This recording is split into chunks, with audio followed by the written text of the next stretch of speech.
ग्रामदैवत सिद्धरामेश्वर यात्रेतील मानाच्या दुसऱ्या सराव नंदीध्वजाचे विधिवत पूजन बुधवारी दुपारी 4 वाजेच्या सुमारास भवानी पेठेतील शिवानंद येरटे परिवाराच्या वतीने एकदा भक्तलिंग हर बोला हरच्या गजरात करण्यात आले। यावेळी उपस्थितांना महाप्रसाद देण्यात आले। या प्रसंगी बसवराज करजगीकर, आनंद पाटील, मानकरी श्रीशैल शेटे, गणेश पनारोटे, अनंत अंजिकाने यांच्यासह नंदीध्वजधारक उपस्थित होते।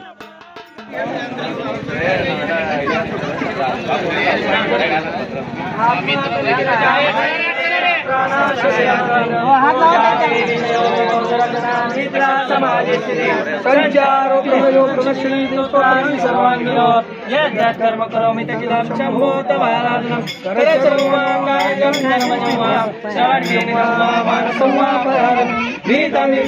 सर्वे समस्मो जय जय महादेव शम्भो।